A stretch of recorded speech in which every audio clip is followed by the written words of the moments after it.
Doctora, no se olvide de grabar la clase. Estoy Disculpe. grabando, ¿o Sí, no? sí, sí, doctora, sí estoy grabando, sí estoy Estoy presente. grabando, claro, estoy grabando la clase. Ya, por favor me interrumpen si es que no me escuchan o no ven bien. Están autorizados a interrumpir, ¿ya? Porque muchas veces ha pasado que se interrumpe la clase, el profesor sigue hablando y al final se da cuenta que nadie escuchó nada o nadie vio nada, por favor, ¿ya? Eso les voy a pedir encarecidamente. Eh, Bueno, entonces vamos a empezar con anestesiología. Hay muchos conceptos de anestesiología que pueden definir esta, este, esta especialidad médica, ¿no? Que puede ser definida etimológicamente como el propio término de anestesia, sin estesia, sin sensibilidad, ¿no? Hay también otros conceptos de desensibilización periférica o de privación general de la sensibilidad, ¿no? Por otras causas, no solamente farmacológicas, sino traumáticas, pero en general la gran mayoría de las personas relaciona anestesia a la ausencia del dolor o a los conjuntos de métodos o técnicas que se pueden aplicar, ¿no? Para producir una analgesia o al monitoreo de las funciones vitales. Pero actualmente se considera la definición más exacta de esta especialidad como el procedimiento o la actividad en la cual se altera la conciencia brindando hipnosis, analgesia, relajación muscular e inhibición de la respuesta al estrés quirúrgico, ¿no? De forma reversible. Quiere decir que el paciente tiene que regresar con su misma conciencia, su motricidad y su sensibilidad, ¿no? Eh, entonces es un procedimiento alterado de la conciencia que va a consistir en brindar hipnosis, analgesia, relajación muscular e inhibición de la respuesta al estrés quirúrgico. Consideramos estrés quirúrgico a la incisión quirúrgica que va a hacer el cirujano, ¿no? Sobre nuestro organismo o el organismo del paciente, ¿no? Haciendo un poco historia, pues dentro de nuestra historia peruana sabemos que desde épocas del preincanato se trepanaban cráneos o se curaban dolores de garganta, ardores de garganta, infecciones virales, respiratorias, haciendo uso de las hierbas que tenían a la mano en esa época, principalmente la coca, a la que le sacaban pues todo su efecto analgésico para poder realizar esas intervenciones quirúrgicas y curar las patologías dolorosas en las personas de aquel tiempo, ¿no? Eso en cuanto a nuestra historia, pero a nivel de la historia internacional, mundial, tenemos que decir que hubieron muchos intentos hasta descubrir un acto anestésico que sea aprobado por la sociedad médica, científica, a nivel mundial, ¿no? Hubieron muchos, pero el que más convenció a la sociedad científica de aquella época fue el día 16 de octubre de 1846, cuando el odontólogo William Morton anestesió un paciente conocido con el nombre de Gilbert Abbott, ¿no? Y lo anestesió para que se le hiciera una cirugía de cuello. El cirujano era el cirujano Warren. Para esto, William Morton, vuelvo a repetir, era un odontólogo, no era un médico, ¿no? De aquella época usó el gas conocido con el nombre de éter para dormir a Gilbert Abbott y que no sienta dolor durante la cirugía que se le estaba realizando en la región cervical. con el cirujano que era Warren. Bueno, ese día Gilbert Abbott no se quejó para nada de dolor, no dijo ni un ay durante la intervención quirúrgica, y ante toda la sociedad científica en el hospital de Massachusetts, en Estados Unidos, se declaró como el día de la anestesia, el día en que la humanidad dio un gran paso al anular el dolor en los seres humanos con el uso del éter, aquella época, ¿no? Por eso es que se considera el Día de la Anestesiología el 16 de octubre de 1846. Volviendo al concepto de anestesiología, este concepto envuelve el bloqueo a la respuesta que va a dar el organismo frente a ese estrés quirúrgico, al dolor que va a producir la incisión del cirujano. Entonces, si ustedes recuerdan, en la génesis del dolor existe una parte periférica y una parte central, ¿no es cierto?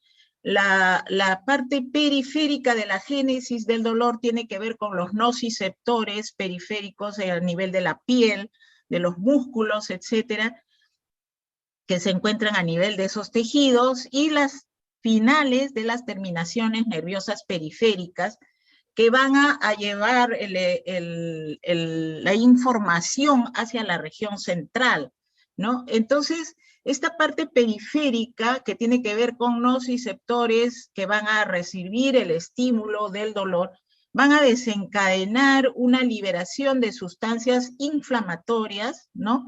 No solamente inflamatorias, sino también neurohumorales, que van a desencadenar a su vez fenómenos de vasodilatación a nivel vascular, y esto se va a traducir pues en lo que ustedes conocen como inflamación, ¿no es cierto? Y se va a tornar la piel pues hinchada, roja, dolorosa, etcétera, ¿no? Entonces el papel en esta región periférica es principalmente de los nociceptores y las terminaciones nerviosas periféricas libres, que al llevar la información o al recibir la información van a liberar sustancias vasoactivas y sustancias inflamatorias, como son las prostaglandinas, histaminas, bradiquininas, sustancia P, frente a la incisión quirúrgica, hablando de anestesiología, pero puede ser un trauma, también un golpe, ¿no? Una fractura, puede ser, ¿qué otra cosa? Una herida con arma blanca, ¿no? Que va a ser la incisión o la génesis de toda esta cadena de inflamación que se va a traducir después a través de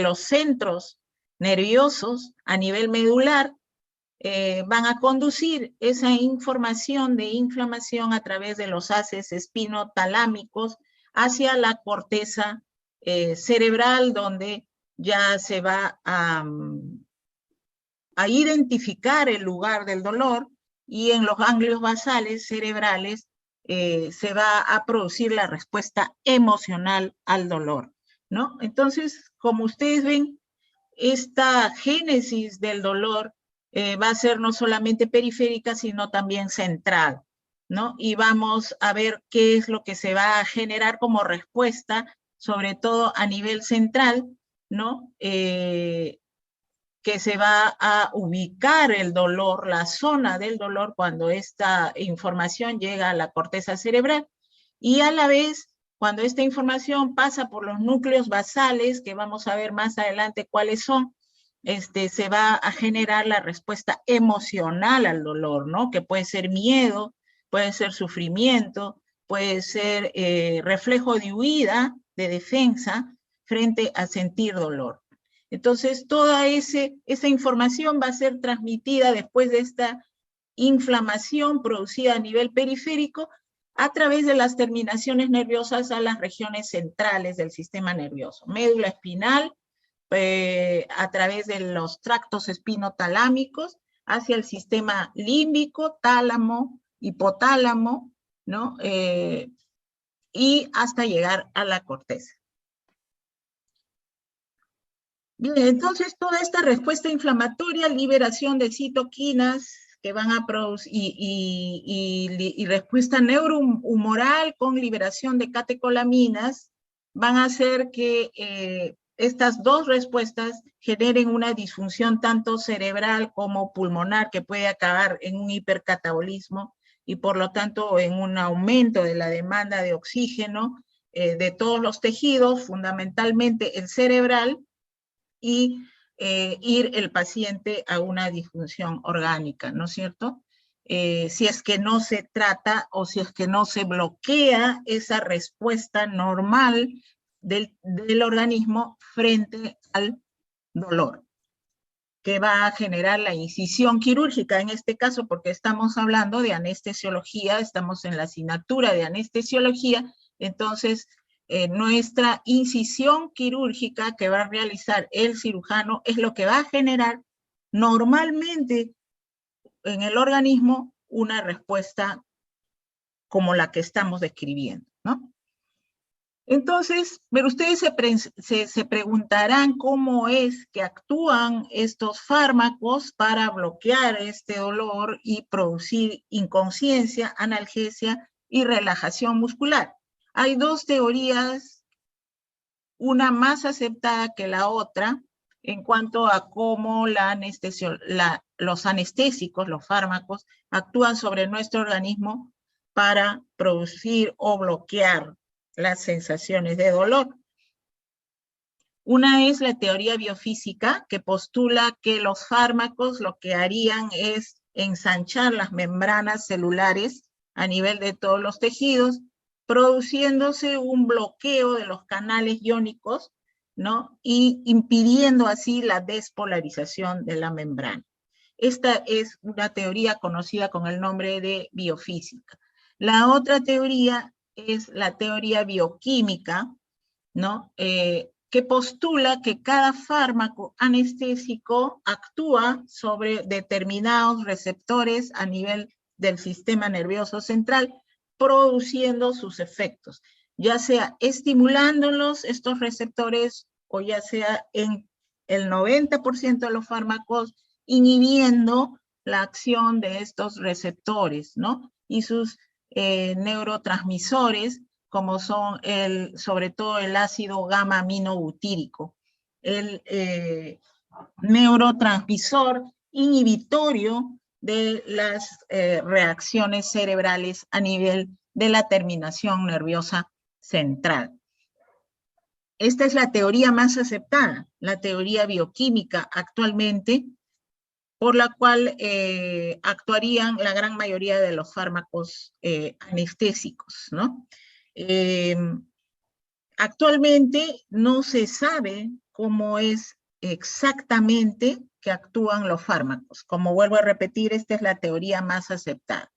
Entonces, hay diferencias comparando las dos teorías y vemos pues que la teoría bioquímica postularía que los fármacos tienen acción directa sobre determinados centros nerviosos y a nivel de esos receptores, lo cual traería como consecuencia que el anestesiólogo tendría que usar dosis específicas para bloquear esos centros y así tener resultados de hipnosis, analgesia y relajación muscular.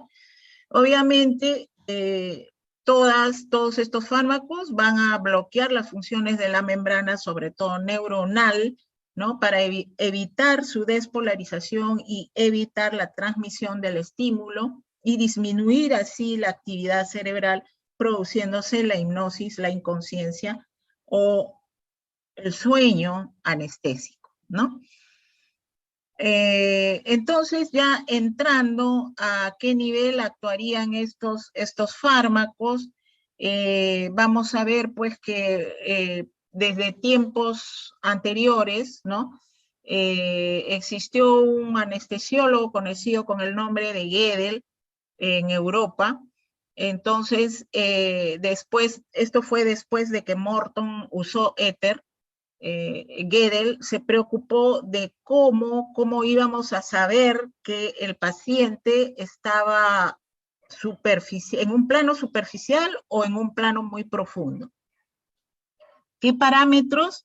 Se preguntó Gödel, ¿qué parámetros tengo que vigilar constantemente para poder saber si el paciente está sintiendo dolor o si se está yendo al coma anestésico? Tiene que haber un punto en el cual yo diga que el paciente está adecuadamente en estado de hipnosis, de analgesia y de relajación muscular para yo autorizar al cirujano a que realice la incisión.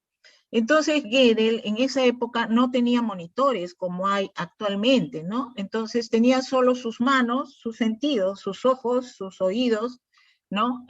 Para monitorizar al paciente. Entonces ideó este cuadrito, ¿no? Donde dijo, voy a vigilar la respiración del paciente, voy a ver sus movimientos oculares, sus reflejos de vómito, si es que existen o no existen, el tamaño pupilar, los reflejos palpebrales, conjuntival, corneal, los reflejos de secreciones y el reflejo oculomotor. Él vio que desde que ponía la máscara de éter, de óxido nitroso o de cloroformo, que eran los gases que existían en aquella época, observó que el paciente que entraba respirando normalmente iba deprimiéndose o se hacía más profunda la respiración, profunda, hasta que desaparecía o entraba en apnea, lo que conocemos ahora con el nombre de apnea. Entraba en apnea, el paciente dejaba de respirar, ¿no? Igualmente los movimientos oculares al principio eran rápidos, ¿no? De susto, de miedo, ¿no? De defensa, y luego esos movimientos, conforme iba inhalando el gas, se iban disminuyendo o paralizando los movimientos oculares. El reflejo del vómito era al revés, ¿no? Era traumático anestesiar en esa época a los pacientes y la mortalidad era alta de una intervención quirúrgica. Estamos hablando, acuérdense, del año 1840 y tantos, ¿no? Entonces, miren, los pacientes vomitaban, ¿no? O sea, prácticamente era muy traumático anestesiar, inclusive con éter, ¿no? Y si vomitaban, ya se imaginarán, había riesgo de aspiración pulmonar, no existía tubo orotraqueal, ¿no? A la vez observó que la pupila, primero midriática, de tanto miedo, de reflejo de huida del paciente, hasta que por acción del gas se iba tornando miótica, y luego cuando estaba muy profundo, ya demasiado dormido, se volvía a poner midriática, ¿no? Igualmente los reflejos tanto palpebral, conjuntival, corneal y de secreción iban disminuyendo, ¿no? Disminuyendo conforme el paciente entraba en plano. Y relacionó todos estos parámetros con la posibilidad de ver qué parte del cerebro estaba tomada. Entonces él llamó estadio 1 cuando recién el paciente pues estaba consciente, había recién ingresado a la camilla para ser anestesiado, ¿no? Ese es el estadio 1. El estadio 2, cuando va tomando el paciente ya le pone la máscara del éter, ¿no? Entonces la respiración se hace más frecuente y más superficial, ¿no? Entonces la pupila se pone midriática, miren, ¿no? Y los movimientos oculares para un lado, ¿qué me van a hacer, no? Para un lado, para otro lado. Entonces ahí eso lo relacionó como un estadio 2 o un estadio de excitación del paciente, donde se va tomando poco a poco la corteza cerebral y se va entrando a los núcleos basales, las regiones más profundas del cerebro. Conforme pasaba el tiempo, ya el paciente se iba paralizando desde el punto de vista del tamaño de la pupila, de los movimientos oculares y también de la respiración. Entonces Gödel dijo, estoy en planos más profundos, estoy a nivel ya de tomar los núcleos basales, refiriéndome a tálamo, hipotálamo, sustancia reticular, etcétera, ¿no? Y ya estoy en el nivel 3, le llamó nivel 3. Y dentro de ese nivel 3 sacó nivel sub 1, 3 sub 1, 3 sub 2, 3 sub 3. Cuando Gödel dijo que era más frecuente que el paciente no reaccionara frente al estímulo doloroso cuando estaba entre el estadio 2 y el estadio 3. En esa época no intubaban a los pacientes porque no había tubo orotraqueal. El tubo orotraqueal es del siglo pasado recién, ¿no? Entonces, todavía tenía que anular el reflejo del vómito, ¿no? Cuando se anulaba el reflejo del vómito, ya estaba más o menos en un plano de estadio 3/2, donde podían iniciarse las cirugías menores, ¿no? Y las cirugías más profundas en el estadio 3/3, con lo que ahora elegimos como para realizar la intubación orotraqueal, sin llegar a los estadios 3/4 o 4, donde ya estaríamos entrando a una parálisis total de todo el sistema nervioso. Y recuerden ustedes que a nivel del bulbo raquídeo y sobre todo del bulbo raquídeo se encuentran los centros no solo de respiración, sino también cardiovascular, y podemos llegar a la parada cardíaca, ya lindando con la parada cardiovascular, ¿no? A esos estadios tan profundos no debemos llegar, según los signos o el cuadro de profundidad de la anestesia según Gödel. Actualmente, esto sirve para la parte académica, para que ustedes conozcan y vean cómo es que avanza la anestesia, ¿no? Pero actualmente esto todavía nos sigue ayudando, sobre todo en cuanto a reflejos y a tamaño pupilar, ¿no? Pero ahora manejamos otros monitores donde nos van a decir por qué plano estamos andando, ¿no? En el acto anestésico en el determinado paciente. Entonces, traduciendo todo ese cuadro de Gödel a lo que es la posibilidad de intervenir quirúrgicamente a un paciente, podemos decir que las intervenciones quirúrgicas se pueden realizar desde el 3/1, 3/2 hasta el 3/3. La gran mayoría de intervenciones quirúrgicas de mediana a gran profundidad o de gran magnitud se hacen en el 3/3, ¿no? Donde ya se realiza la intubación orotraqueal actualmente, ¿no? Y cuando hay suspensión o anulación del reflejo de defensa de la vía aérea. Bien, entonces los componentes de la anestesia son hipnosis, analgesia, relajación muscular e inhibición de la respuesta del organismo al estrés quirúrgico.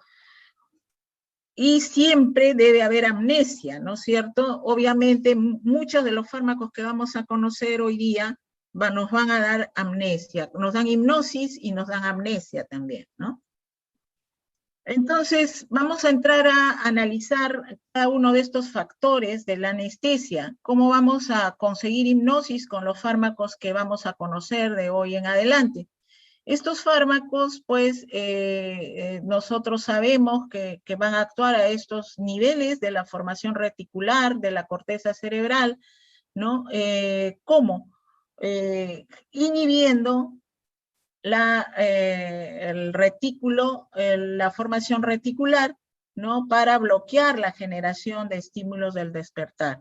Igualmente inhibiendo la despolarización de las neuronas a nivel de la corteza para inhibir los estímulos del despertar. Entonces los hipnóticos y los sedantes van a actuar a ese nivel, produciendo primero sedación y luego, conforme sea la dosis que haya determinado el anestesiólogo usar, hipnosis y hasta anestesia general si es que combina con otros fármacos, ¿no? Porque actualmente la tendencia moderna de la anestesiología es a combinar fármacos, a no dar un solo fármaco, sino combinar el efecto de varios fármacos, ¿no? En cuanto a hipnosis, hipnosis significa sueño profundo, donde el paciente no va a despertar a ningún estímulo que se le haga, ¿no? Estímulo verbal, estímulo doloroso, etcétera, no va a despertar el paciente por ninguna razón, está totalmente inconsciente. Entonces, el término hipnosis es sueño profundo, no va a reaccionar a ningún estímulo, diferente que el término sedación. Sedación es un sueño más superficial, ¿no? Donde sí es posible despertar.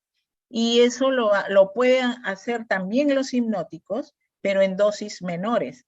y sobre todo los sedantes, como son las benzodiazepinas, ¿no? También a dosis de sedación. O sea, este cuadro es para decirles, es diferente sedación que hipnosis, ¿ya? Sedación implica dosis menores del fármaco, hipnosis, dosis mayores, donde el paciente no va a despertar frente a un estímulo doloroso o verbal.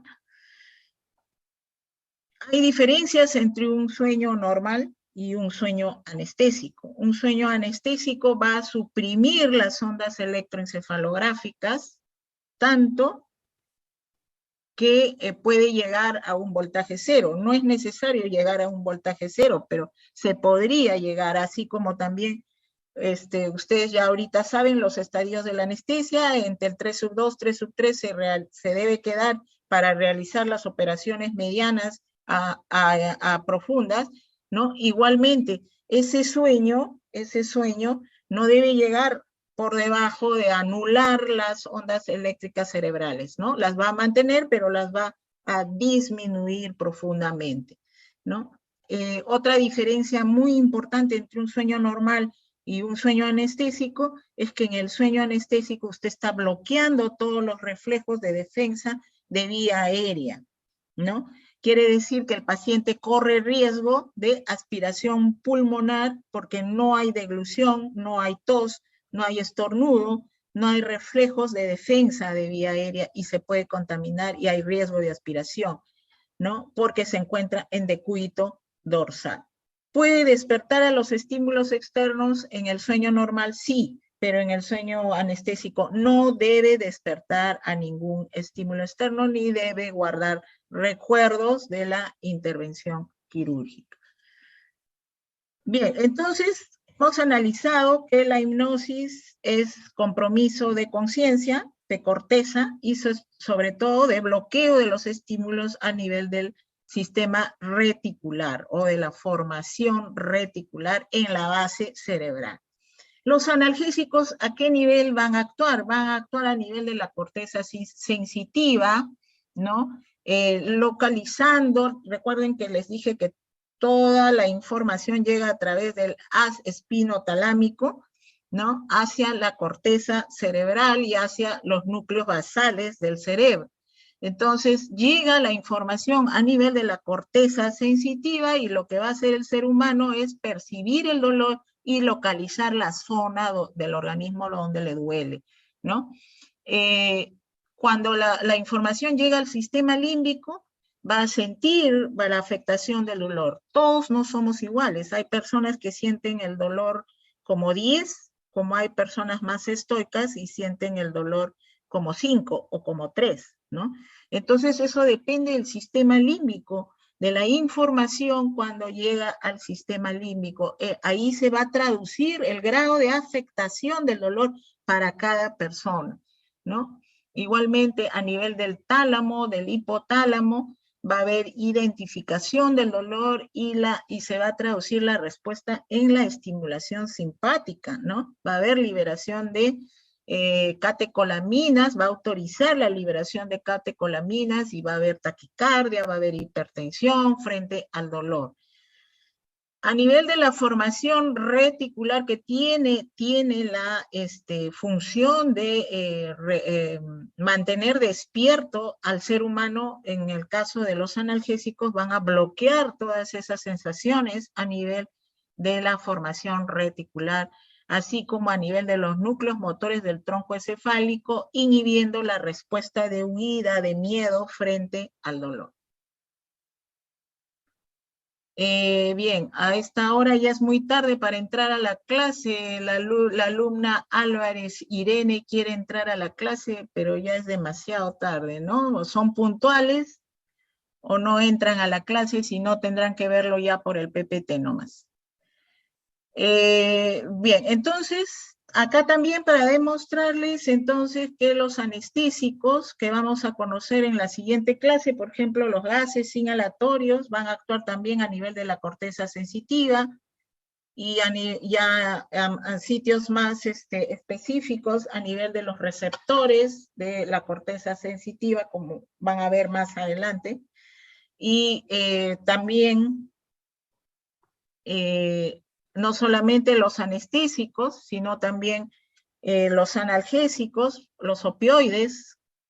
Dentro de los analgésicos van a ver que nosotros en sala de operaciones usamos solo opioides, perdón, los derivados de la morfina, ¿no? Este proceso de la intervención quirúrgica, la incisión de nuestro organismo, provoca un dolor muy severo, por lo tanto eso no se calma con analgésicos simples de primera línea, como son los AINES, ¿no? O los AINES, los antiinflamatorios más simples, ¿no? Este tipo de dolor es tan intenso que tenemos que echar mano a los opioides. Entonces, cuando nosotros en anestesiología hablamos de analgésicos, estamos hablando fundamentalmente de opioides. Podemos hablar de AINES, sí, pero fundamentalmente de opioides, ¿ya? ¿Por qué? Porque estos los opioides van a actuar a nivel del sistema límbico, a nivel central, a nivel del hipotálamo, tálamo y de la formación reticular para producir analgesia. Pero ustedes se deben preguntar, ¿solo actúa a nivel central o, perdón, a nivel cerebral? No, también los opioides tienen receptores a nivel de la médula espinal, sobre todo del asta dorsal, ¿no? Y van a actuar sobre receptores mu, delta, gamma, etcétera, pero fundamentalmente sobre los receptores mu que van a producir la analgesia no solamente en el asta posterior de la médula, esos receptores también existen a nivel de la corteza sensitiva, existen a nivel del tálamo, ¿no? Y del hipotálamo y de la formación reticular para producir analgesia. Y los otros anestésicos, como van a ver ustedes, hay anestésicos inhalatorios, gases, y intravenosos, como la ketamina, que también van a actuar a este nivel de tálamo y de asta posterior de la médula, sobre todo la ketamina, que de los anestésicos generales es el único que va a producir analgesia. Los relajantes musculares. La relajación muscular es otro factor o otro componente muy importante de la anestesia. La relajación muscular en anestesia tiene que ver fundamentalmente con la terminación nerviosa a nivel de la placa motora muscular, ¿no? Entonces, la terminación nerviosa, ¿no? La placa motora. Esos relajantes musculares propiamente dichos van a actuar de diferente manera, ¿no? Y no voy a demorarme en esto porque nosotros tenemos una clase exclusiva de relajantes musculares. Solamente les voy a decir que relajación muscular solamente lo va a dar o lo va a brindar un relajante muscular propiamente dicho. Los gases o los anestésicos intravenosos pueden dar relajación muscular, pero por otras vías, ¿no? Quizá por bloqueando sensaciones a nivel de los ganglios basales, a nivel de la corteza cerebral, pero ese grado de relajación que producen es menor que la que uno obtiene con el propio relajante muscular. Entonces, en anestesia vamos a revisar ahora la clasificación de la anestesia, porque ustedes se preguntarán, doctora, yo sé que hay anestesia general, pero sé también por ahí me dijo mi tía, mi sobrina, mi prima, que para cesárea le dieron una anestesia regional. ¿Cómo es eso, doctora, no? Entonces, ya vamos a entrar a lo que es revisión de la clasificación de la anestesia, en forma así global, ¿no? La anestesia general, generalmente, valga la redundancia, está dado por la inhalación de gases, ¿no es cierto? Pero también puede estar dado por la administración de drogas de forma intravenosa, o sea, solo a través de la vena, ¿no? Y todos, yo les decía, el 90% de los fármacos son inhibitorios de estos receptores y de la liberación de sus neurotransmisores, ¿no? La única droga o el único fármaco que va a actuar estimulando el sistema nervioso central y a nivel de todos estos receptores es la ketamina, la única, ¿no? Y todos los fármacos van a atravesar la barrera hematoencefálica, ¿ya? Todos.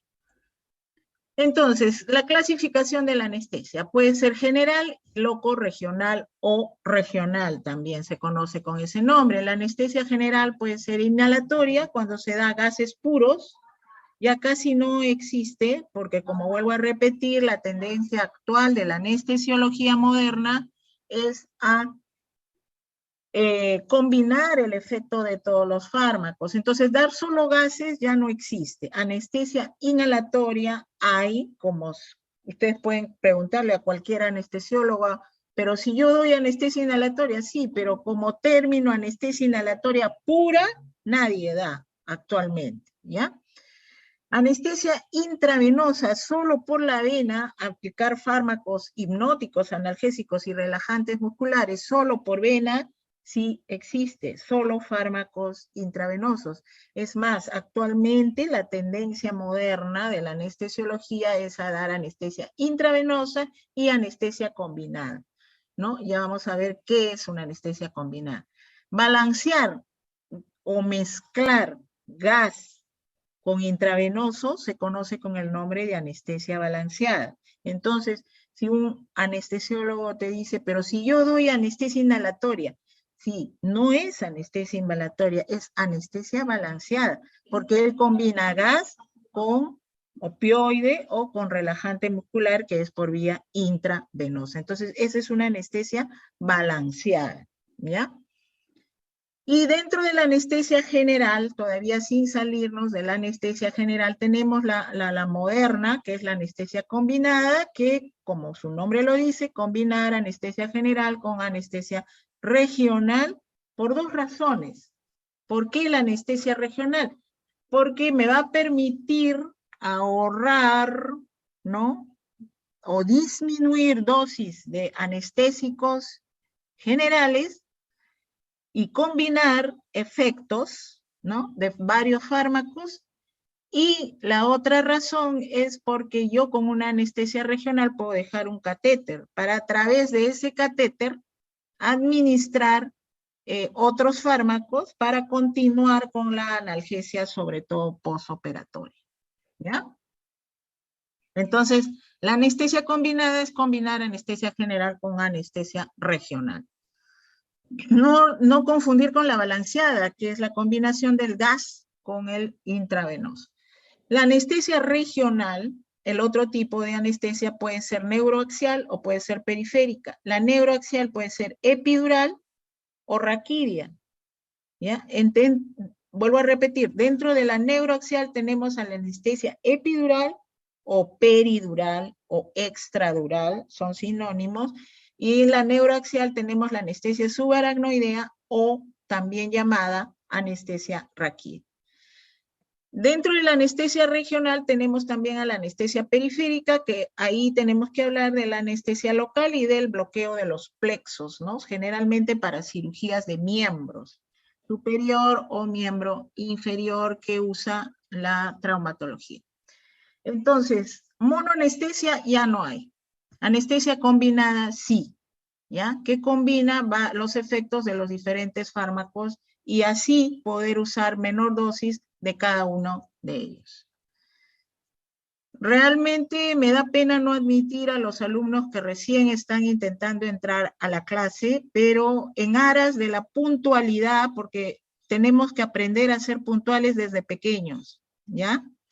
Como docente, no solamente tengo la obligación de dictarles la clase, también tengo la obligación de formarlos como personas y como profesionales.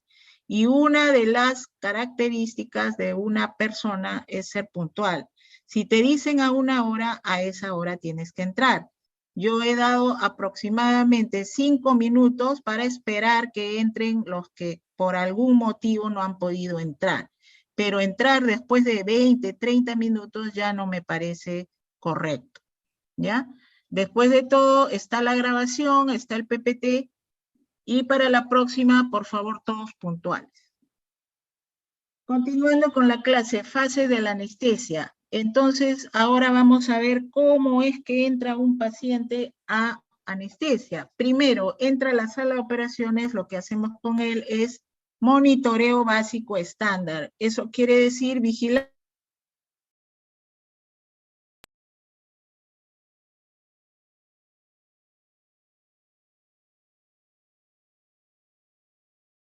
Doctora, disculpe, se le fue el audio. Frecuencia entró, con qué saturación entró, con qué CO2 entró y con qué temperatura entró. Entonces yo después ya le aplico el fármaco y comparo.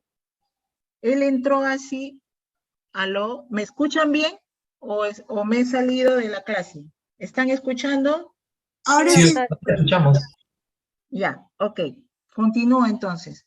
Entonces les decía, ¿por qué hago este monitoreo básico? Porque quiero saber cómo entró para sacarlo igualito y para ver las fluctuaciones que va a tener dentro de la sala de operaciones, qué cambios van a haber en ese organismo después de inyectar yo mis fármacos y después de que el cirujano va a escindir el organismo de ese paciente, ¿ya? Entonces, ese monitoreo se hace en la fase previo a la inducción de la anestesia. Y luego ya cuando tengo mis cifras basales de ese paciente, empiezo con mis fármacos, ¿no? Y al paciente lo veo nervioso, angustiado, en ese momento va primero, ¿qué va?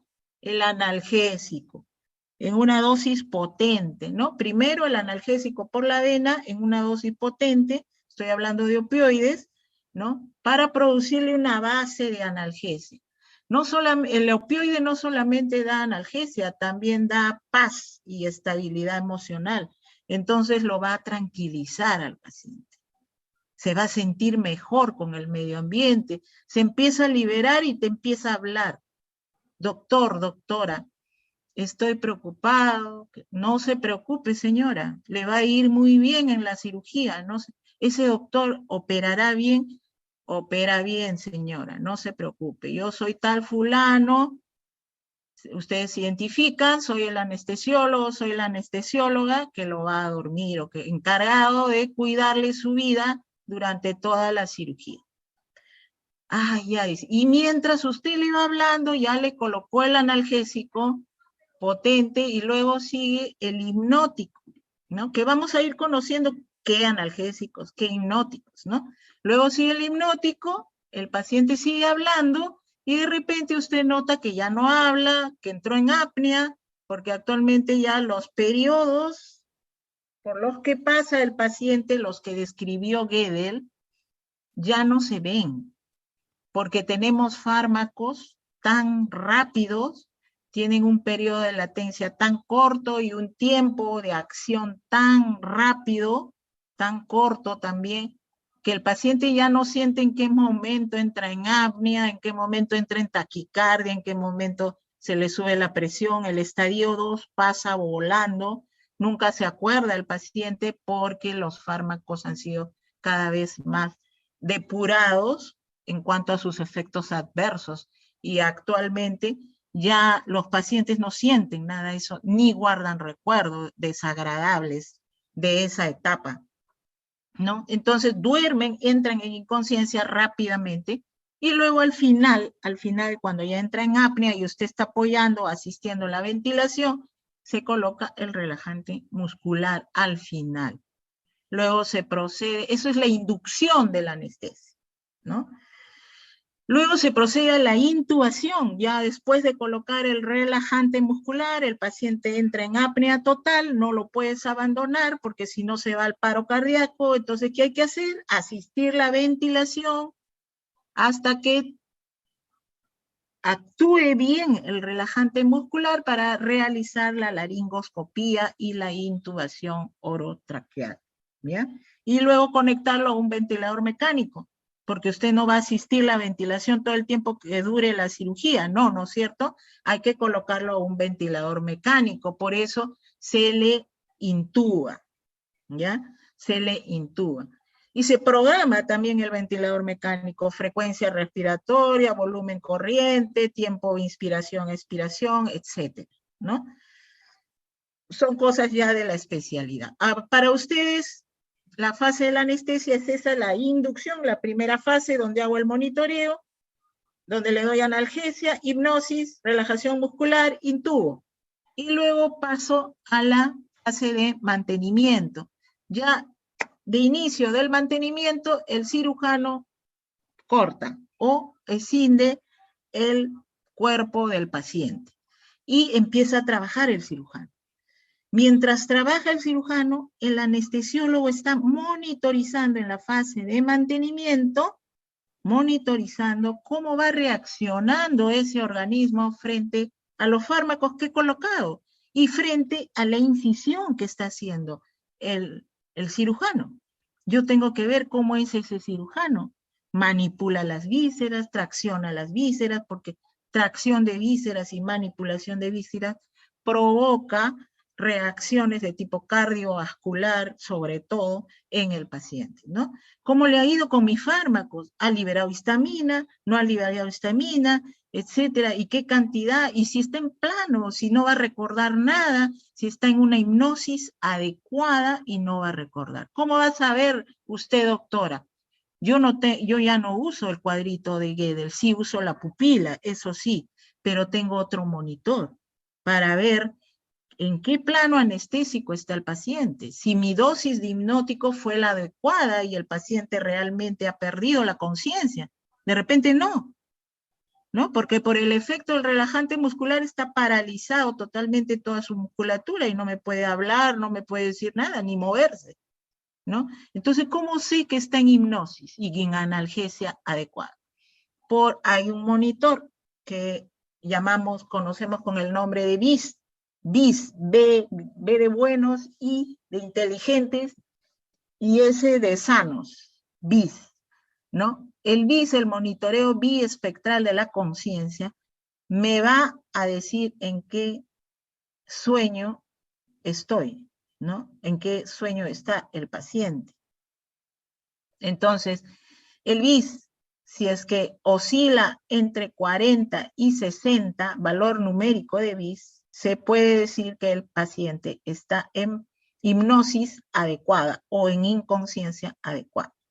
Si los valores de BIS son por encima de 60, ese paciente se está despertando, ¿ya? Si está por debajo de 40, es que estoy entrando a planos más profundos. ¿Ya? Entonces ese monitor no tenía Gödel, pobrecito, él usaba su cuadrito, pero el mérito de Gödel es que medía el tamaño de la pupila, veía los reflejos, ¿no? De repente le vomitaba el paciente, pobrecito Gödel, se estresaba todo el tiempo, y también pobre el paciente porque era una mortalidad muy alta, ¿no? Estamos hablando del año 1840 y tantos, no está tan lejos, ¿no? Entonces miren cómo la anestesia ha dado un vuelco total en los últimos años para monitorizar y brindar la analgesia adecuada durante la intervención quirúrgica. En las épocas de Gödel, en las épocas de Morton, la mortalidad era altísima cuando se le presentaba un cuadro quirúrgico a un ser humano, ¿no? O morías de dolor o morías de infección, ¿no? Entonces, bueno, el mantenimiento de la anestesia es la vigilancia constante de todos estos parámetros que mencioné en la inducción, que son los parámetros cardiovasculares, respiratorios, de temperatura, oxigenatorios, ventilatorios, estar vigilando constantemente cómo es que va el paciente frente a la administración de la anestesia y de la cirugía, ¿ya? Entonces, al final, nuestro objetivo es que el paciente no sufra de dolor. Y el cirujano tiene el objetivo de solucionar la patología que se le presentó al paciente. Y nosotros, de que no sufra durante toda esa intervención quirúrgica y después también. ¿Ya? Entonces, para eso tenemos que estar vigilando constantemente qué es lo que está pasando con ese paciente recibiendo nuestros fármacos. Luego termina su trabajo el cirujano, entonces el anestesiólogo también está atento, continúa atento, sigue vigilando, ¿no? Sigue monitorizando, Monitoreo es igual, es sinónimo de vigilancia constante, ¿no? Acabó o ya va a acabar, entonces el anestesiólogo va graduando su anestesia que ha elegido, ya sea intravenosa o balanceada, y va disminuyendo las dosis de hipnosis, de analgesia y de relajación muscular, porque ya quiero retornar al paciente, que salga otra vez y recobrarlo para que regrese con sus parámetros basales que le tomamos antes de la inducción, ¿no? Y se corta todo, terminó el cirujano, se corta la anestesia y el paciente debe despertar y debe recobrar su presión arterial, su frecuencia cardíaca, su oxigenación, etcétera, todo a lo basal y normal. Ya, esta parte ya no voy a entrar porque vamos a perder más tiempo. Esto voy a hablar con ustedes en la siguiente clase, que es la clase de anestésicos inhalatorios. Tenemos clase de opioides también, donde vamos a hablar de opioides. Ya ustedes lo revisan. Hay drogas antagonistas para opioides, como es la naloxona, ¿ya? La naloxona va a antagonizar el efecto de los opioides. Los relajantes musculares, algunos tienen antagonista, no todos. Y bueno, ¿qué otra cosa hace el anestesiólogo? El anestesiólogo no solamente la anestesia, ¿no? El anestesiólogo también tiene otros campos, como es la terapia del dolor, como es la evaluación preoperatoria, o sea, preparar al paciente en conjunto con el cirujano. El cirujano muchas veces se limita solo a lo de su especialidad, ¿no? El anestesiólogo le tiene que revisar no solamente lo que va a solucionar, el tema que va a solucionar el cirujano, sino también, como sabe el anestesiólogo que va a aplicar fármacos que van a deprimir el sistema cardiovascular y respiratorio, tiene que evaluar cómo está desde el punto de vista cardiovascular y respiratorio ese paciente, si va a tolerar las drogas, va a tolerar los fármacos que vamos a dar a los pacientes. Entonces es un equipo, ¿no? Paciente, cirujano, anestesiólogo y la enfermera que va a rotar en el quirófano durante la cirugía. El cirujano dice, este paciente se va a operar. Entonces tengo que avisar al anestesiólogo, porque yo no funciono solito, yo funciono con el anestesiólogo. El anestesiólogo tampoco se puede mandar solito, porque si no está el cirujano, el anestesiólogo no funciona. Entonces somos un equipo, ¿ya?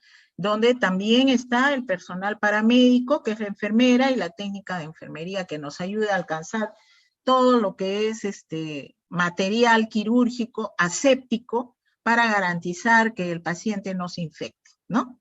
O se contamine con otras patologías. Entonces, cuando el cirujano dice, este paciente es quirúrgico, avisa al anestesiólogo, mañana voy a operar a tal hora, ¿no?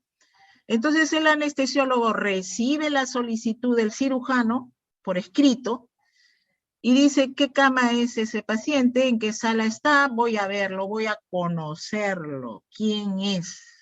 Entonces revisa, no solamente se entrevista con el paciente físicamente y conversan, sino también revisa todo lo que es la historia clínica, el diagnóstico de fondo, los antecedentes que pueda tener ese paciente, y de acuerdo al diagnóstico, los exámenes que se le ha solicitado y qué otras cosas se le puede solicitar, tomando conocimiento de que este paciente, por ejemplo, es un paciente diabético, es un paciente hipertenso, es un paciente alérgico, es un paciente asmático, es un obeso, obesidad mórbida.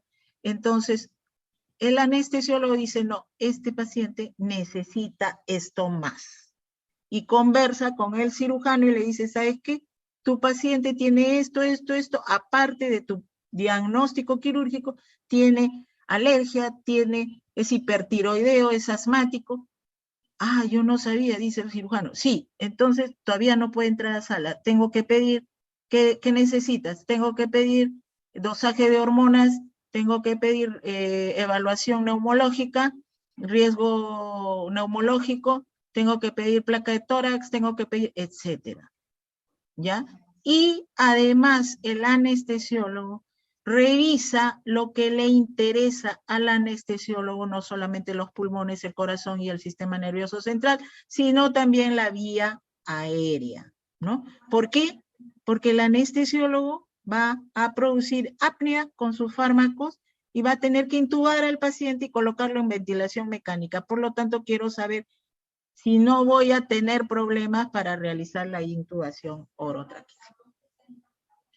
Bien, entonces, el anestesiólogo, después de revisar toda la historia clínica, pedirá o verá si es necesario pedir evaluación de espirometría, más interconsultas al cardiólogo, al neurólogo, al traumatólogo, etcétera, o otras patologías hepáticas, musculares, más raras, ¿no?, que pueda tener el paciente. E igualmente va a revisar la vía aérea, ¿no? Como les decía, va a ver si es fácil de intubar o es difícil de intubar.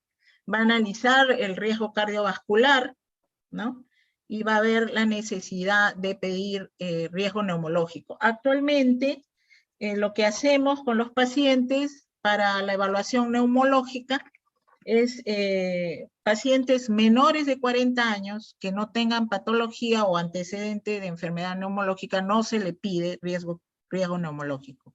Pero si es mayor de 40 años y además tiene antecedente de una patología respiratoria, a ese sí se le va a pedir evaluación, riesgo neumológico y espirometría, ¿no? Placa de tórax, etc.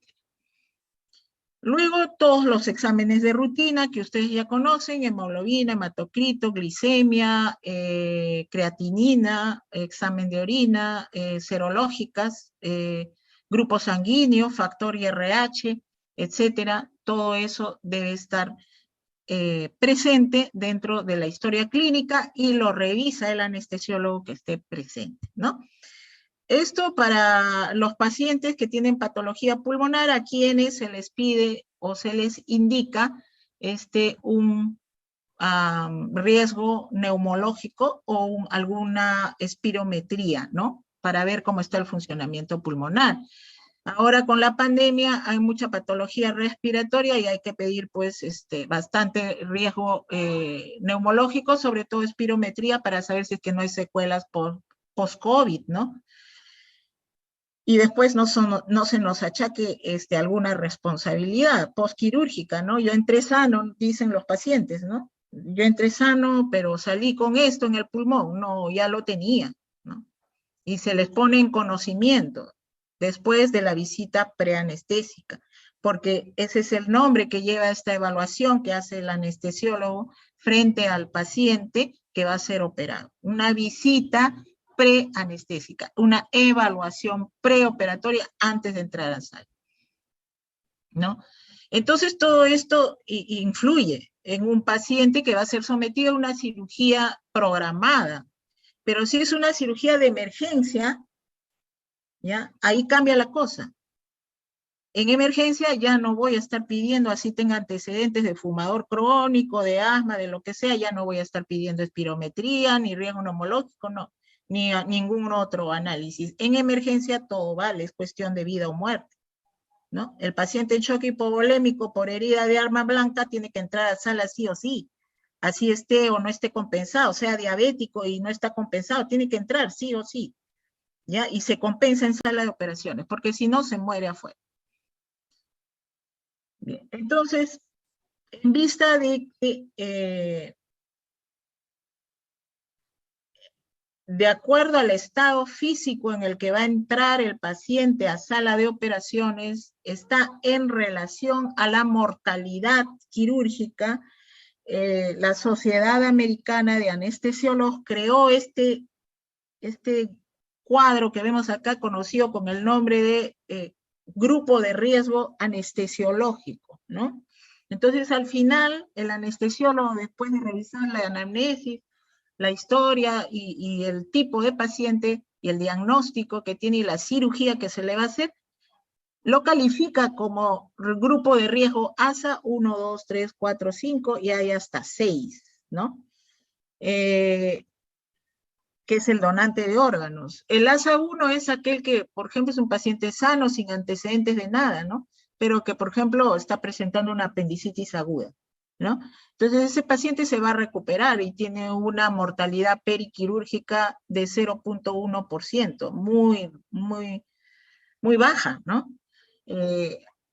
Grupo de riesgo ASA2 es aquel que tiene una enfermedad leve que no le va a comprometer su rendimiento después de la cirugía, ¿no? Y ahí tenemos varios ejemplos de esta patología ASA2, ¿no? Que también hace que la mortalidad también sea relativamente baja, ¿no? Y pacientes más graves, más comprometidos desde el punto de vista del estado general, ¿no? Como son todas estas patologías, que ustedes la van a leer detenidamente cuando revisen el PPT, ese es un ASA3.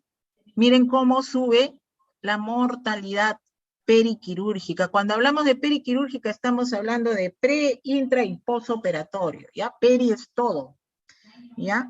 Un ASA4 es una enfermedad con alto riesgo de vida, por ejemplo, una rotura de aneurisma de aorta, ¿no? Por ejemplo, ese es un riesgo totalmente mortal, ¿no? De 23.5%, ¿no? Un paciente moribundo, ¿no? En choque polémico, por aneurisma, por herida de arma blanca, mira, la mitad de los pacientes se mueren, ¿no? Y el ASA6, que no está acá, es el donador de órganos, el paciente que está muerto, pero que va a donar sus órganos. Ese es un paciente ASA6. Entonces, el anestesiólogo al final de la evaluación preoperatoria lo califica. Este es un ASA2, es un ASA3, y según eso ya vamos dándonos idea del grado de mortalidad que pueda tener dentro o fuera de la cirugía. Hay diferencia entonces entre un paciente que entra programado en forma electiva o en forma lectiva, donde tenemos tiempo para hacer todos los análisis, todos los estudios, para brindarle más seguridad dentro del quirófano. Es muy diferente a un paciente que entra de emergencia, donde no tenemos tiempo para nada y tenemos que solucionar el problema, ¿no? Es diferente al término urgencia, donde emergencia y urgencia no es lo mismo. Ustedes van a manejar la emergencia de los hospitales cuando sean internos. Entonces, tienen que saber diferenciar qué diferencia hay entre emergencia y urgencia. Emergencia no te da tiempo para nada. Urgencia te da tiempo todavía, unas horas para estabilizar al paciente. Ese diagnóstico me permite estabilizar al paciente de alguna forma, ¿no? Unas horas o minutos, etcétera, ¿no? Ya dependiendo de la patología que se presente, ¿no? Entonces ustedes deben saber esas diferencias, ¿no? Cuanto más informados estén, mejor para ustedes, porque su profesionalismo va a ser de mejor calidad, ¿no? Entonces, al final ya de todo esto, el anestesiólogo elige, le voy a dar anestesia general, le voy a dar anestesia regional, y dentro de las generales, ¿qué le daré? Balanceada, intravenosa, o dentro de la regional le daré epidural, le daré subaranoidea, y de acuerdo a eso, escribe también en la historia clínica el anestesiólogo y decide por una de estas opciones anestésicas. Otro punto importante es este concepto de premedicación anestésica, ¿no? ¿A quiénes se premedica y a quiénes no? Actualmente la tendencia es a premedicar intra-SOP, ya no fuera de SOP. ¿Por qué? Porque en realidad los objetivos o beneficios son muchos de premedicar al paciente, y sobre todo es la reducción del estrés mediante ansiolíticos. Pero como nuestro medio es muy pobre, ¿ya? El monitoreo, la vigilancia del paciente que se premedica fuera de sala de operaciones es también muy escaso. Entonces no hay profesionales que estén pendientes del paciente que fue premedicado. Si usted le dejó una benzodiazepina a un paciente que tiene más de 70 años, usted no sabe cómo va a reaccionar. Y usted ha indicado premedicación 8 de la noche. A las 8 de la noche ya no hay nadie en el hospital. Hay una enfermera para 40 camas. Entonces, ¿quién se va a encargar del paciente que usted premedicó? Nadie, ¿no? Entonces, por esa razón es que se en nuestro medio se tiende, en la gran mayoría de pacientes, a premedicar en el intra-SOP, o sea, horas antes de la operación. Por decir, si el primer turno está a las 8 de la mañana, a las 7 está llegando el anestesiólogo para premedicar a su paciente, para verlo, para monitorizar. ¿Qué objetivos tiene esta premedicación? Fundamentalmente, reducir el estrés quirúrgico, ¿no? Y la liberación de estas catecolaminas, como son el cortisol, ¿no? La adrenalina, la noradrenalina, por la angustia que siente el paciente, y así disminuir su tono simpático, ¿no? Mediante las benzodiazepinas. A su vez, disminuir la regurgitación y la aspiración pulmonar, porque hay gran secreción de ácido gástrico, ácido clorhídrico, y puede regurgitar el paciente, ¿no? Y estabilizarlo, sobre todo desde el punto de vista psíquico, para que coopere con la intervención quirúrgica. ¿Por qué? ¿Por qué esta premedicación se ha dejado usar? Porque hay pacientes gerontes, hay pacientes obesos que tienden a deprimirse desde el punto de vista respiratorio. Los obesos generalmente, rápidamente, entran en apnea, ¿no? Los gerontes también, los lactantes, los neonatos pueden aspirarse, no le han dado de lactar y se pueden aspirar con una benzodiazepina. Los pacientes hipovolémicos, los pacientes en insuficiencia cardíaca, ¿no? Los ambulatorios no se deben premedicar.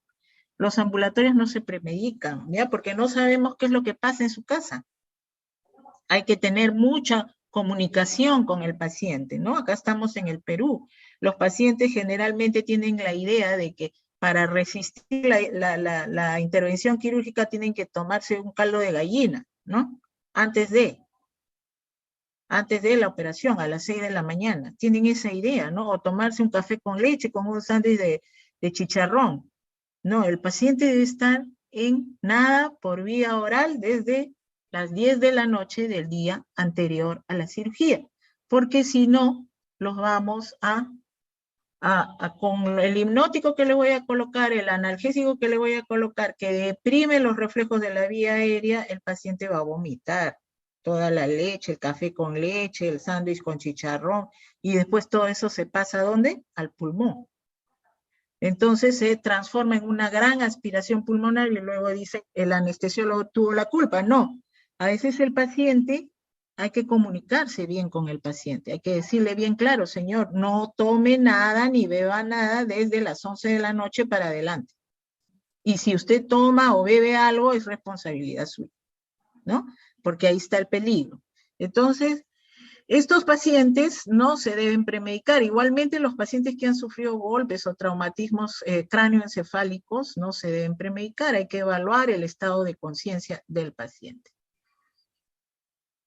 Bien, esto también lo vamos a revisar más adelante en la clase que sigue, y luego tenemos el manejo de la vía aérea. Ya. El manejo de la vía aérea, el paciente el anestesiólogo debe intubar al paciente después de la apnea que produce con la inyección de los hipnóticos. Entonces, ¿en qué momento? Bueno, no solamente se intuba en el acto anestésico, ¿no? Hay otras indicaciones también. Vuelvo a repetir, ustedes van a ser internos en la emergencia, y cuándo es que van a decidir intubar a un paciente o asistir la vía aérea de un paciente. Tienen que tener parámetros también. No es porque yo quiero, porque yo lo veo así de color pálido, de color azul. No, no es así. Los médicos no funcionamos así. Los médicos funcionamos porque tenemos escalas, tenemos parámetros. Así funcionamos, ¿ya? Hay una escala de Glasgow, escala neurológica, ¿no? Que te va a hablar del estado neurológico del paciente. Entonces, yo le aplico escala de Glasgow, ¿ya? Al paciente. Ese paciente entró con un diagnóstico, se ha tirado del 5º piso, ya. Es un traumatismo encéfalo craneano. Evalúo, Glasgow. ¿Cuánto de Glasgow tiene? Tiene 7, doctora. Ya, pues, hay que intubar. ¿Por qué? Porque todo Glasgow menor de o igual a 8 ya está comprometiendo la vía aérea. Está en riesgo la vía aérea ¿de qué? De aspirarse por el contenido gástrico. Entonces, mejor lo intubo. Porque si se aspira, ya es sinónimo de muerte, ¿no es cierto? Entonces, indicación no solamente el acto quirúrgico, Indicación de intubación orotraqueal, Glasgow menor o igual a 8. Intubación orotraqueal es sinónimo de laringoscopía directa. Y para eso necesito todo este material que ustedes van a hacer la práctica, ¿no? Tienen en práctica, creo, un tema de laringoscopía. Bueno, la laringoscopía directa, necesito todo este material. Esto es el laringoscopio, que ya de repente algunos de ustedes lo conocen, de acero quirúrgico, y el tubo orotraqueal que viene en diferentes tallas, dependiendo de la edad del paciente, ¿no? Y del sexo del paciente, ¿no?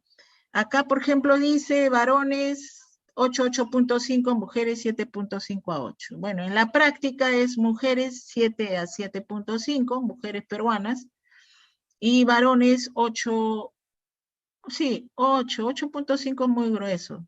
8 French, la escala es French de los tubos orotraqueales, ¿ya? Entonces, el tubo orotraqueal también tiene sus partes, ¿no? El conector, el tubo orotraqueal propiamente dicho, y acá tiene un globo de seguridad como una sonda vesical, tiene un globo de seguridad que se infla a través de este dispositivo piloto, que acaba una jeringa cargada de aire, e inyectas el aire y se infla el globo de seguridad, o CAF también se llama, CUFF, ¿ya? Entonces, volviendo a repetir, el tubo orotraqueal para varones 8.5, para mujeres 7.5, y para pequeños hay una fórmula especial por la edad y el peso. El laringoscopio consta del mango y la hoja del laringoscopio. La hoja puede ser curva para adultos, talla 3-4, para niños menores de 3, ¿no? Generalmente en nuestro país usamos hoja curva, pero también existe hoja recta, conocido con el nombre de Miller, ¿no? Todo este material necesitamos para realizar la intubación orotraqueal. Ahora, ¿cómo voy a realizar la intubación orotraqueal?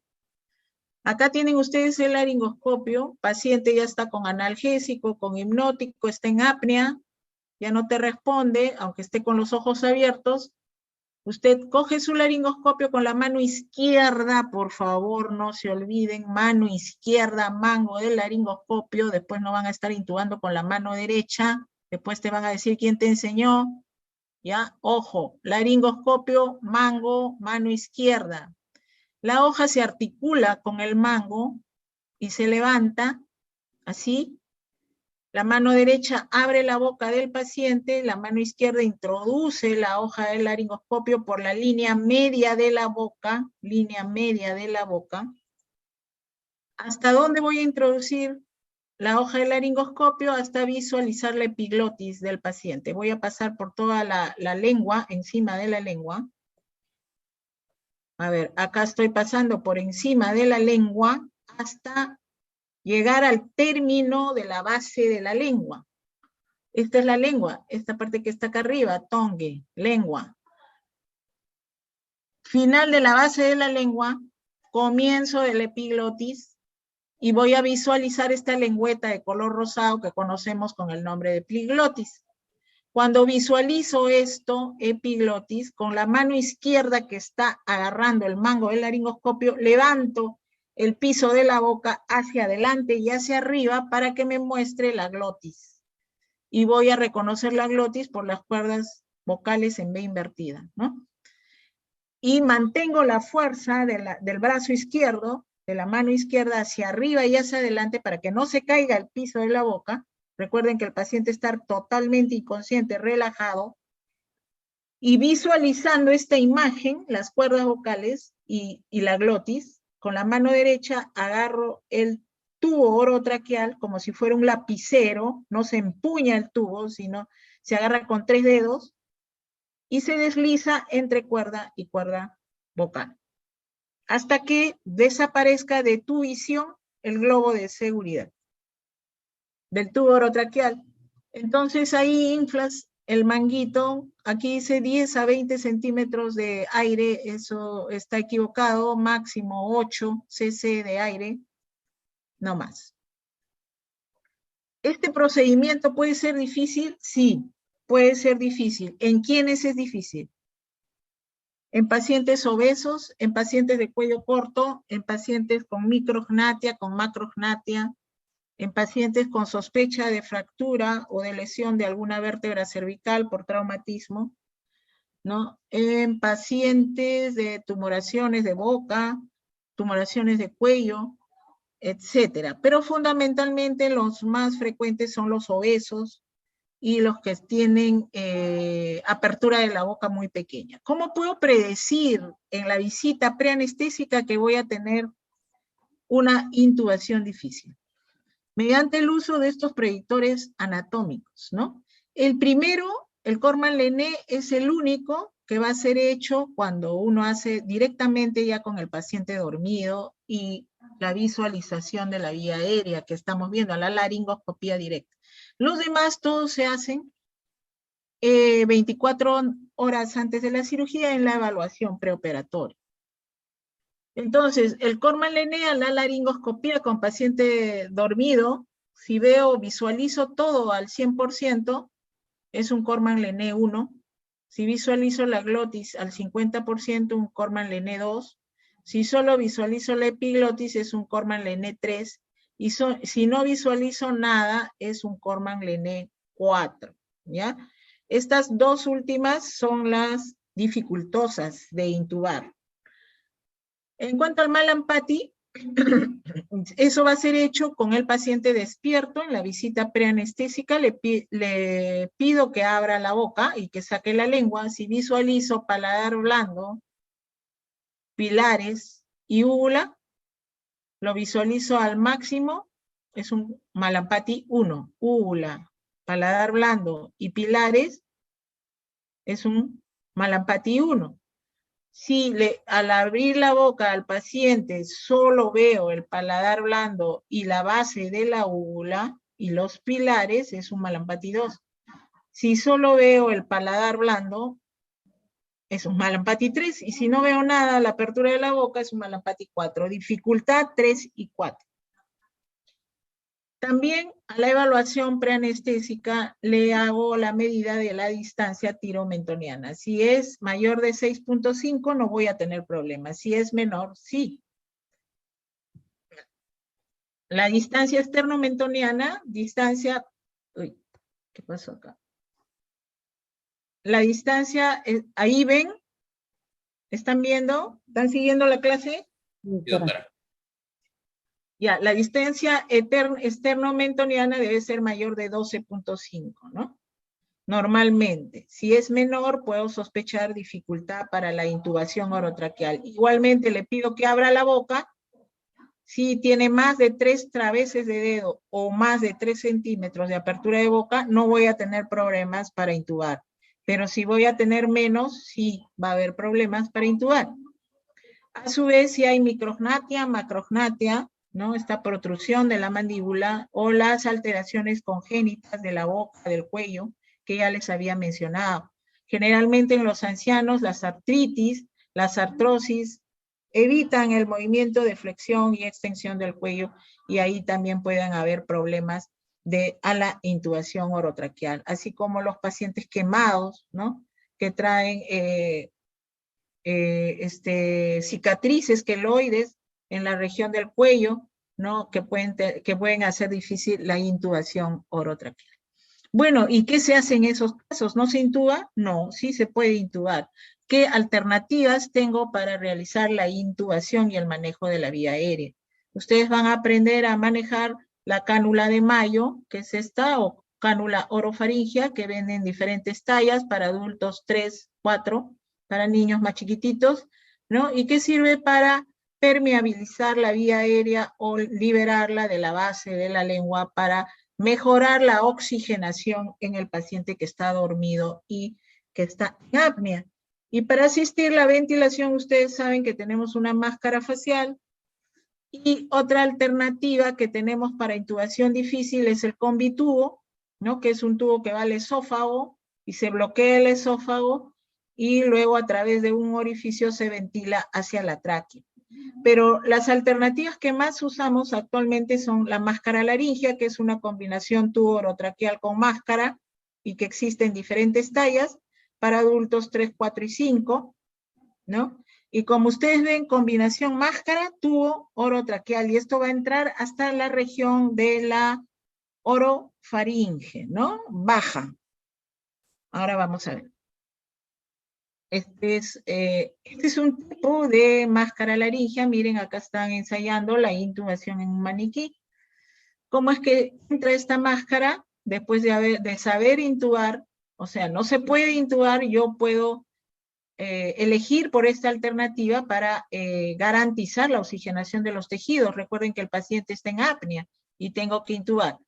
Entonces ya no necesito el laringoscopio, nomás intubo la máscara desinflada, la introduzco dentro de la boca, sigo esta curvatura normal de la orofaringe y miren, la máscara va a llegar hasta un tope. Con este movimiento circular, la máscara llega a un tope y va a quedar en la región prelaringea, ¿no? Es donde ya llega a un tope, entonces se procede a la insuflación de los bordes de la máscara con aire, como si estuviéramos insuflando el manguito del tubo orotraqueal, pero en este caso es de la máscara, ¿no? Y va a ser hecho con 10 a 20 centímetros de aire, dependiendo de la talla de la máscara. Acá entra más aire. Y la otra alternativa, por último, es el videolaringoscopio, ¿no? Que es una fibra óptica que va a terminar en una hoja de acrílico. Esta es una máscara laringea, miren cómo ha entrado. Acá está la tráquea, ¿no? Y entra solo hasta la región supraglótica, ¿no? La máscara laringea. Pero el videolaringoscopio es una fibra óptica que va a terminar en una hoja acrílica que semeja a la hoja del laringoscopio, curva, ¿no? Y que va a ir esta fibra óptica conectada a una pantalla donde usted no va a tener que visualizar la vía aérea dentro de la boca del paciente, sino en la pantalla. Acá está la epiglotis, las cuerdas vocales, y esta es la glotis. Entonces usted lo único que hace es con la mano derecha introducir el tubo guiándose por esta imagen, ¿no? Viendo la imagen. Acá les voy a dejar un video muy académico, por favor revísenlo. Es muy académico les va a explicar acá cómo es que hay que hacer una laringoscopía directa en forma correcta. ¿Ya? Cualquier pregunta me la pueden hacer. Estoy terminando la primera clase, vamos a continuar con la segunda, que es anestésicos inhalatorios. ¿Alguna pregunta hasta acá?